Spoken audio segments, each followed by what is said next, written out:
Emmerdale Review. Kev, Robert, Aaron gets thornier. Joe softens. And who on earth is Anya? We're intrigued by Anya. 1 week, a dozen mood swings.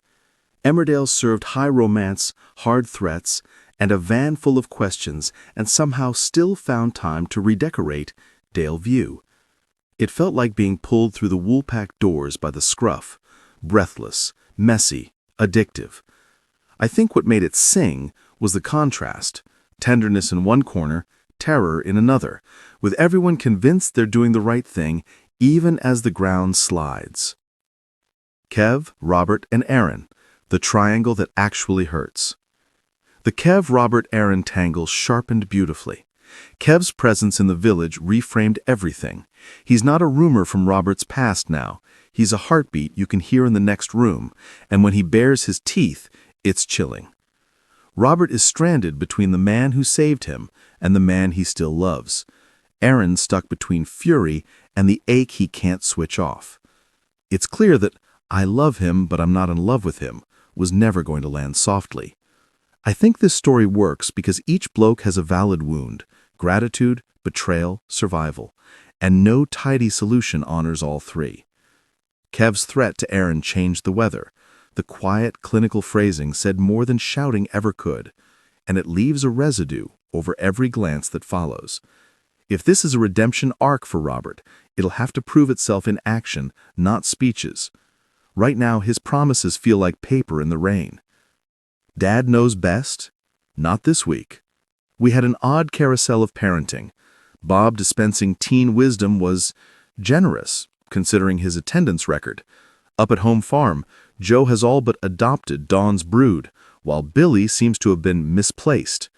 And Nicola and Jimmy roping in Laurel and Rodney to mind Angel and Elliot felt like a throwback. Teenagers don't need babysitters, they need snacks and Wi-Fi. This moment shows how the show sometimes stretches logistics to fit the plot.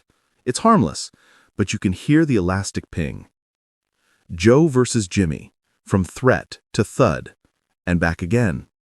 Joe's pub threat ricocheted straight into a bonnet, and for a hot minute, it looked like we were careening into a full-blown vendetta.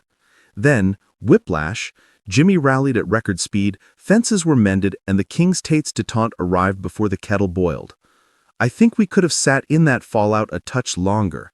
Fear, guilt, and forgiveness need room to breathe. Still, the image of Joe frozen over Jimmy's body, that flicker of, "Do I run?" before conscience kicks in, was human and ugly in a way that suits him. Has Joe changed, or just paused? Which brings us to Joe's personality transplant. Only months ago, he nicked a kidney and helped set off the chain that killed Amy, Layla, and Susie. Now he's playing stepdad, moral arbiter, and part-time white knight. It's clear the show is steering him towards complexity, not cartoon villainy. And I'm on board, but the speed wobble is real. I think redemption works best when it creaks. At present, it's gliding. Then again, the way he considered leaving Jimmy says the old circuitry still sparks. Maybe that's the point. Anya arrives. Trauma, secrets, and Ruby's line in the sand. The depot rattle gave us Anya, frightened, dehydrated, and determined to stay invisible. Ruby's compassion is the story's heartbeat. Caleb's legal panic is the brakes. Their marriage sings in these scenes. He can outfox half the village, but one look from Ruby, and he folds like a deck chair.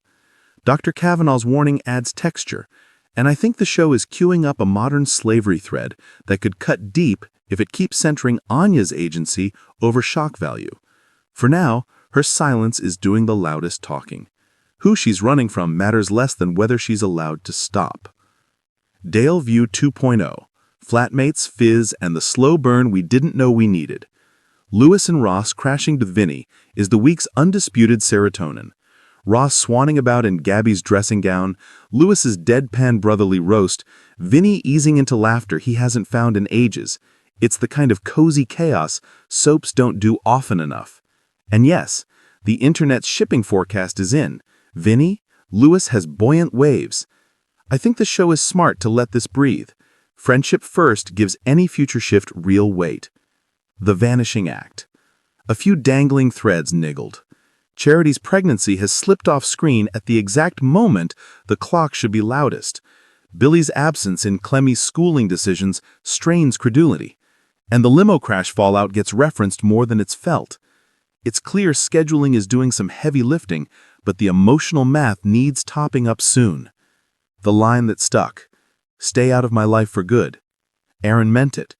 The question is whether the show does. If Robert doubles down on Kev out of loyalty, we may be staring at a long winter. If he doesn't, he'll have to prove that choice with deeds Aaron can trust. This moment shows how Emmerdale thrives when love stories become moral puzzles. No answer is clean, and that's why we keep watching.